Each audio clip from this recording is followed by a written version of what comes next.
नमस्कार, आप सुनने जा रहे हैं ममता कालिया द्वारा रचित प्रसिद्ध कहानी आपकी छोटी लड़की का अंतिम भाग। तभी दीदी तैयार होकर कमरे में आई। सफ़ेद साड़ी ब्लाउज में कितनी ताज़ा लग रही थी वह, फूल की तरह। रोहिणी भाटे सभी छात्राओं को सफ़ेद वस्त्र में आने को कहती हैं। उनका कहना है कि नृत्य एक सात्विक क्रिया है। वह स्वयं भी सफ़ेद रंग के कपड़े ही पहनती हैं। मुक्ति दूत जी को नमस्कार कर दीदी ने पापा से कहा, पापा हमें ठीक 11 बजे पहुंचना है रोहिणी भाटे की क्लास में। आज से वसंत सेना का रिहर्सल शुरू है। ठीक है, चली जाना, पापा ने कहा। तभी मिसेज रहेजा आ गई 4 नंबर से। टुनिया के यह कहने पर कि मम्मी बाजार गई है, वह अंदर रसोई तक उन्हें देख आई, फिर आकर बैठक में बैठ गई। उस समय पापा और मुक्ति दूत जी में बहस चल रही थी कि उत्कृष्ट साहित्य के लिए लोकप्रियता कोई शर्त हो सकती है या नहीं। मुक्ति दूत जी लोकप्रियता को व्यावसायिकता से जोड़ रहे थे, जबकि पापा उसे जनमानस से। वह बार बार रामचरितमानस के लोकप्रिय अंश उद्धृत कर रहे थे। मुक्ति दूत जी ने कहा, रामचरितमानस अपनी साहित्यिकता के कारण नहीं, धार्मिक आग्रहों के कारण लोकप्रिय है। मिसेज रहेजा बैठी रही कुछ देर, अपनी एक एड़ी से दूसरी एड़ी खुजाती। फिर बोली, टुनिया हमने इडली का घोल बना रखा है, सांचा दे दो तो जल्दी से इडली पक जाए। अब आई ना असल बात पर। यह रहेजा आंटी इतने बहाने क्यों बनाती हैं? आते ही सीधे कह देती कि सांचे के लिए आई हैं। इन्हें क्या पता बैठक में कौन बैठा है इस वक्त। सच दुनिया को हैरानी होती है। कॉलोनी के सभी स्त्रियां एक सी हैं, सबकी आदतें एक सी। सुबह उठकर मेकअप कर लेना, हर वक्त खाने पीने के बारे में सोचना, दोपहर को सोना, शाम को टीवी देखना और रात को घोषित करना, आज तो मैं बहुत थक गई। दुनिया ऐसी कतई नहीं बनना चाहती। वह तो ऐसी बनना चाहती है जैसे मुक्ति दूत जी। उसे लगता है जिंदगी के जरूरी सवालों का जवाब साहित्यकार ही ढूंढ सकता है। मुक्ति दूत जी जानना चाहते थे कि क्या माधव मिश्रा अभी भी इस कॉलोनी में रहते हैं। पापा ने बताया, आजकल बहुत उदास हैं, कहीं आते जाते नहीं। हाल ही में उनकी पत्नी का देहांत हो गया। अकस्मात? नहीं, कैंसर था। मैं तो उनका घर भूल गया हूँ। कोई 8 बरस पहले आया था एक बार। किस नंबर में है? 108। इस ब्लॉक से हटकर उधर तीसरी सड़क के मोड़ पर जो क्वार्टर बने हैं उनमें। कहाँ भाई? दुनिया बता देगी, जानती है। दुनिया बेटी, जरा मुक्ति दूत जी को माधव मिश्रा के घर पहुंचा दो, पापा बोले। भाई लेकिन लौटकर हम एक चाय और पियेंगे। जरूर जरूर। पापा की मुस्कान खिल गई। पापा को और क्या चाहिए? उनका मन तो बस स्वागत सत्कार के लिए बना है। वश चले तो सारा दिन सारी रात दरवाज़ा खोले बैठे रहे। आगंतुकों के इंतजार में। उनकी भूख प्यास मित्रों के साथ बंधी है। साथ में कोई खाने वाला ना हो तो 3 बजे तक खाने की सुध न लेंगे। कोई आ जाए तो 12 बजे से ही भूख लग जाएगी। दुनिया ने जरा भी देर नहीं लगाई, फौरन स्लीपर्स पहने और चल दी मुक्ति दूत जी के साथ। बाप रे, कितने लंबे हैं, ताड़ की तरह।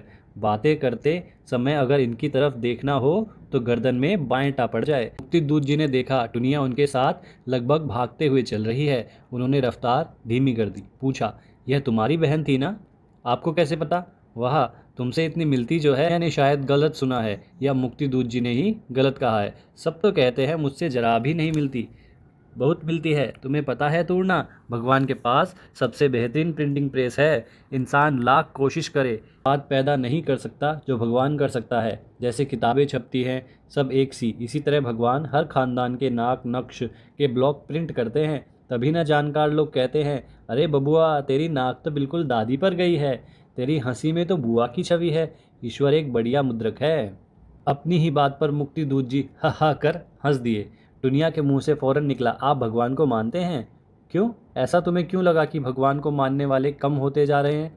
पता नहीं, एक बार पापा ने कहा था लोग ज्यों ज्यों पढ़े लिखे बन रहे हैं उनकी भगवान पर से आस्था हिल रही है। यह तो पापा ने कहा था, तुम क्या कहती हो? मुझे भी ऐसा लगता है। नहीं, पापा को ऐसा लगता है इसलिए तुम्हें ऐसा लगता है। दुनिया रानी, अलग से सोचो, क्या हमारे देश में कभी ईश्वर से विश्वास खत्म हो सकता है? अभी मैं चौराहे के बीचों बीच एक बोड़म सा पत्थर रख दूं सिंदूर में रंग कर और खुद उस पर जाकर 2 फूल चढ़ा आऊं, फिर देखना तुम अपने लोगों की कितनी आस्था है। 10 में से 9 आदमी यहाँ रुकेंगे, मत्था टेकेंगे, फूल फल चढ़ाएंगे। इसे कहते हैं आस्था या अंधविश्वास? नहीं, विश्वास। वैसे विश्वास और अंधविश्वास में बड़ा महीन सा फर्क होता है। तुम अभी बहुत छोटी हो, वरना तुम्हें समझाता। आ गई ना वही बात। यह छोटी होना तो बवाले जान हो गया है। अच्छी खासी बात समझ आ रही थी कि ब्रेक लग गया। अभी तुम बहुत छोटी हो। इस वक्त मुक्ति दूत जी मेहमान हैं, वरना टुनिया पूछती, छोटों को बड़ा बनने के लिए क्या करना पड़ता है? क्या सिर के बल खड़ा होना होता है? मुक्ति दूत जी ने गौर से उसकी ओर देखा। थक गई? नहीं, टुनिया ने गर्दन हिलाई। किस क्लास में पढ़ती हो?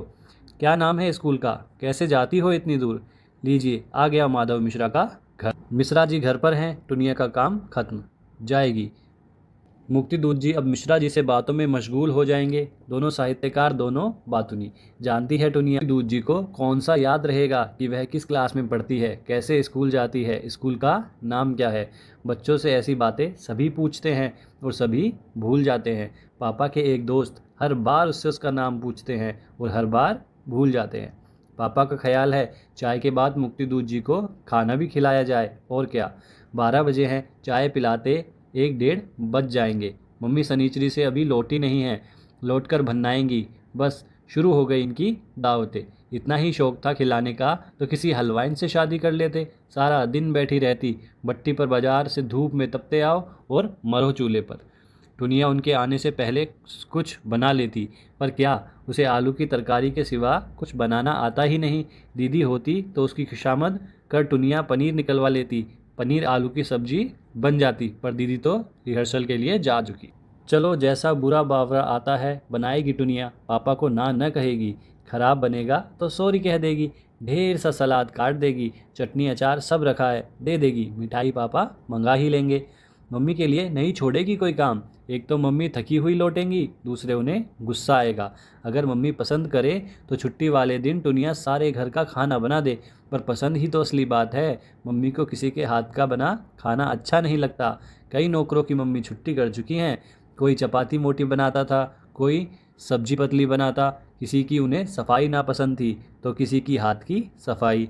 मम्मी बहुत स्वादिष्ट भोजन बनाती हैं, पर किसी को सिखाना उनके वश की बात नहीं, झींकने लगती हैं। मुक्ति दूत जी आए, पहले चाय पी। पापा ने खाने के लिए आग्रह किया। सहज भाव से वह रुक गए। टुनिया ने अकेले हाथ सारा इंतजाम किया। वह दौड़ दौड़ कर गर्म फुल्का खिला रही थी। उसे बिल्कुल कष्ट नहीं हो रहा था। मुक्ति दूत जी कब कब आते हैं? आपकी लड़की की आवाज़ बहुत अच्छी है, इसका रेडियो ऑडिशन क्यों नहीं करवाते? मुक्ति दूत जी ने कहा। पापा उत्साह और गर्व से बताने लगे, उसे समय ही कहाँ है रेडियो के लिए। फिर रेडियो में वे कलाकार जाते हैं जो मंच अथवा टीवी पर अयोग्य सिद्ध होते हैं। रेडियो तीसरी श्रेणी की प्रतिभाओं के लिए है। यह तो स्टेज की नामी कलाकार है। आए दिन इसके शो होते रहते हैं। बल्कि एक बार फिल्मों के लिए भी प्रस्ताव मिला। काफ़ी नामी प्रोड्यूसर का था, लेकिन आप जानते ही हैं बच्ची को वहाँ फंसाना तो बिल्कुल गलत है। 2 साल से कथक सीख रही है, कॉलेज भी जाना रहता है, पढ़ाई में हरदम अव्वल आती है। कौन? यह टुनिया? यह तो अभी बहुत बिल्कुल मूर्ख है, कुछ नहीं आता। वह मेरी बड़ी बेटी पपीहा।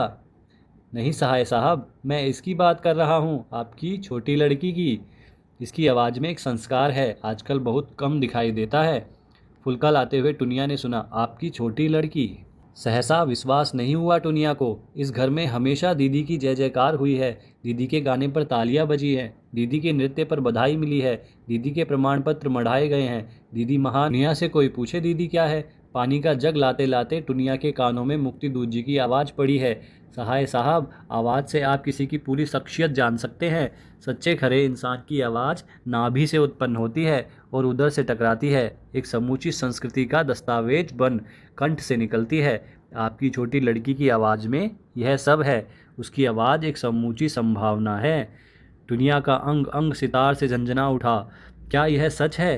क्या यह सब उसी के लिए कह रहे हैं? बहुत मजाक करते हैं ना, लेकिन हंस तो नहीं रहे, मजाक के मूड में तो नहीं दिखते, गंभीर होकर बोल रहे हैं। इतने बड़े साहित्यकार झूठ क्यों बोलेंगे? शायद झूठ ही होगा। यूं ही उसे खुश कर रहे हैं या पापा की खुशामद कर रहे हैं। खुशामदी तो नहीं लगते। वह उनके सामने बोली ही कहाँ, वे ही बोलते रहे। क्या उन छोटे छोटे अस्फुट जवाबों में से ही उन्होंने यह मणि ढूंढ निकाली? दुनिया ने सोचा था उन्होंने उसे मूर्ख मानकर ही ज़्यादा बात नहीं की।